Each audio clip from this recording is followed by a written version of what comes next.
क्योंकि हम देखते हैं कि भारतवर्ष में बहुत सारे उत्सव मनाए जाते हैं। तो उसमें सबसे बड़ा उत्सव कहे तो दिवाली है।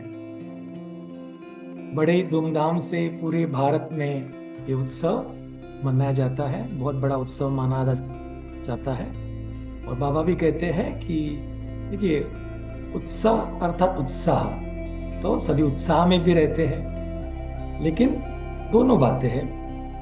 एक भक्ति भावना भी जुड़ी हुई है और मनाना भी है, डिवोशन भी है तो सेलिब्रेशन भी है।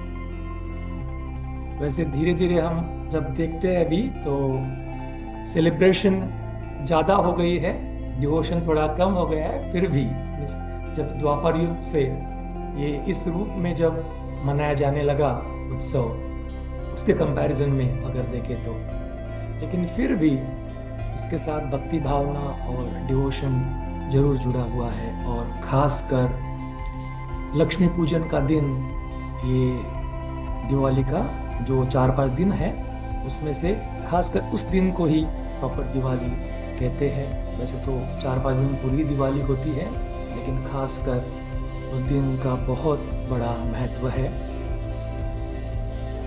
तो देखिए, आज का जो टॉपिक है हमारा वो है इसी आधार पर लक्ष्मी पूजन का। तो लक्ष्मी पूजन अर्थात इस दिन सभी जो भी दिवाली मनाते हैं वो लक्ष्मी पूजन खास करके करते हैं। ये पहले से ही, जब से ये त्योहार शुरू हुआ बाबा ने तो उसका हमें बहुत रहस्य बताया हुआ है कि क्या दिवाली का रहस्य है। लेकिन जब से ये उत्सव मनाना शुरू हुआ तब से लेकर ये प्रथा लक्ष्मी पूजन की शुरू हुई। तो हम जब देखते हैं कि सभी जो दिवाली मनाते हैं, ये उत्सव मनाते हैं, वो किस रूप में लक्ष्मी पूजन करते हैं या फिर क्यों करते हैं, क्योंकि बहुत सारी मान्यताएं भी है कि क्यों लक्ष्मी पूजन करना चाहिए, क्यों इतना महत्व है उस लक्ष्मी पूजन का। तो अगर हम दुनिया के हिसाब से भी देखें तो सभी लोग बहुत कुछ बातें करते हैं कि लक्ष्मी उनके पास आए। अभी लक्ष्मी अर्थात सभी मानते हैं कि संपत्ति की देवी या फिर धन की देवी। तो सभी उनकी आराधना करते हैं, पूजा करते हैं कि उन्हें संपत्ति मिल जाए, धन मिल जाए, स्थूल धन उन्हें प्राप्त हो, संपत्ति प्राप्त हो। खासकर लक्ष्मी, श्री लक्ष्मी जी को इसी के कारण पूजा जाता है कि वो धन देने वाली देवी है। लेकिन उसका जब आवाहन करते हैं तो उनका भी एक कहे कि जो कैसे उनका आवाहन करना चाहिए, उसकी भी एक प्रॉपर विधि है, प्रथा है। उसके द्वारा भी सब उनको बुलाते हैं अपने पास कि वो लक्ष्मी, श्री लक्ष्मी जी हमारे घर में आ जाए। तो देखिए, दिवाली में जो 4-5 दिन होते हैं तो उसके पहले से ही लोग तैयारी तो शुरू कर देते हैं। अभी आजकल तो सिर्फ भारत की बात नहीं, अभी तो हमारे जो भारतीय ब्रदर सिस्टर्स है वो तो पूरे विश्व में भी है। आप जैसे हो जर्मनी में हो या फिर और भी लगभग पूरे विश्व में ही भारत के भाई बहन हैं, तो वो सभी इस रीति से वो दिवाली मनाते हैं। वो सबसे पहले वो क्या करते हैं कि लक्ष्मी जी का आह्वान करने के पहले वो क्या करते हैं कि अपने साफ सफाई करके, अपने घर की, अपने कपड़ों की, जो भी घर की सामान है उसकी।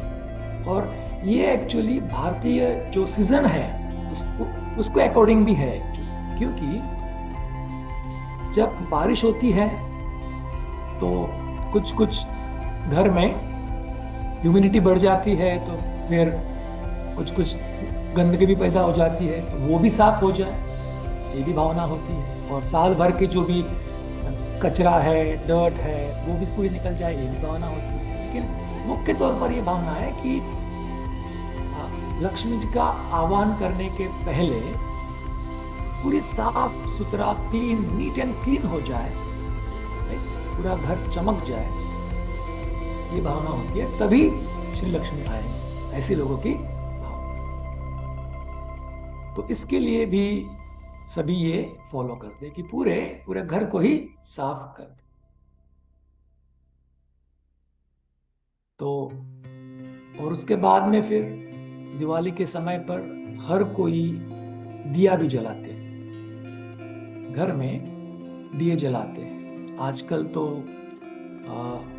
जो इलेक्ट्रिक दिए है वो भी आ गए हैं, लाइटिंग्स भी आ गई है।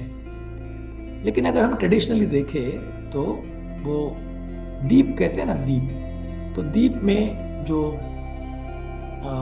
फिजिकल दिया हम कहते हैं उसको, तो वो जलाते हैं। और ऐसे मानते हैं कि अगर हमारा पूरा घर अगर जगमग हो जाए, दिए पूरे घर में लग जाए, तो ही लक्ष्मी अपने पास है। तो इसके लिए भी इसका बहुत महत्व है। तो सब पूरे घर को जगमगा देना,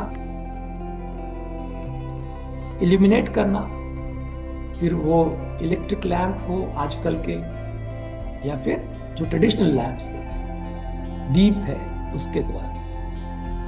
माना जाता है कि अगर अंधेरा हो तो फिर वो ठीक नहीं है, उसको लकी नहीं मानते, या फिर श्री लक्ष्मी जी के आह्वान करने के लिए वो शुभ नहीं माना जाता। तो इसका कारण भी है कि आपको वो लगाना चाहिए, क्योंकि तभी वो लक्ष्मी जी आए, आपके घर में धन संपत्ति लेके आएगी, हमें कुछ देकर जाए, ऐसे उनका मानना। फिर साथ में जो भी बिजनेसमैन है, सभी लोग जो है वो अपना जो अकाउंट है वो भी मेंटेन करते हैं, और सारे साल का जो भी लेखा जोखा है उसको वही हिसाब किताब कहते हैं, कि जो भी लिखते, जो भी नोट किया हुआ है उसको वो दिन उस एंड करते और एक नया शुरू करते किताब। जो भी जमा खर्च, प्रॉफिट लॉस जो है वो सब कुछ वो देखते हैं, और फिर उस जो बुक होती है उनकी, उसको बही कहते हैं, या फिर अकाउंट बुक, उसको ऊपर स्वस्तिक भी निकालते हैं और फिर उसकी पूजन भी करते हैं। तो श्री लक्ष्मी जी का जो चित्र है वो सामने रखकर उसके भी पूजा। साथ साथ ये भी बहुत शुभ माना जाता है कि किसी को दिया गिफ्ट करें। जो फिजिकल दिया है वो किसी को गिफ्ट करें। अगर गिफ्ट करेंगे तो श्री लक्ष्मी जी प्रसन्न होंगे और हमें भरपूर संपत्ति देंगे, ये सबकी मान्यता। इसके लिए इसको भी बहुत शुभ मानते हैं। और ये कोई कोई लोग तो ऐसे मस्तक पर लगाकर भी वो अर्पित करके दूसरों को देते हैं, इतनी भक्ति भावना से सब कुछ करते हैं। और वैसे तो दिवाली वैसे अमावस्या होती है, मीन्स डार्कनेस होता है उस दिन, जो मून है वो फुल मून में रहता, वहां पे तभी डार्कनेस होता है। तो लेकिन ये ऐसा अमावस्या की शुभ है, लेकिन माना जाता है कि उस दिन हमें जागरण भी करना है, और साथ साथ हमें कुछ मंत्रोच्चार और पूजन भी करना है लक्ष्मी जी का। मंत्रोच्चार के साथ में ये सभी कुछ फॉलो करते हैं, श्री लक्ष्मी जी का आवाहन करते हैं कि वो आ जाए। ये इसके पीछे ये प्रथा ऑलरेडी है। अभी देखिए, इसके बारे में बाबा ने हमें बहुत एक गुह्य रहस्य बताया है कि कैसे ये प्रथाएं शुरू है, इतने सालों से शुरू है। कहते हैं ना, हजारों वर्ष शुरू है। द्वापर को तो अभी 2500 वर्ष हो गए हैं, तो तभी से ये है। लेकिन और इतने सारे लोग इतनी भक्ति भावना से, इतने प्रथा के अनुसार सब कुछ करते हैं, फिर भी आज गरीबी क्यों बढ़ रही है? सब दरिद्री क्यों बढ़ रहे हैं? अगर इतना आह्वान करेंगे और लक्ष्मी आएगी, तो अब तक फिर क्यों नहीं आएगी? तो ये बहुत बड़ा ये प्रश्न है। तो बाप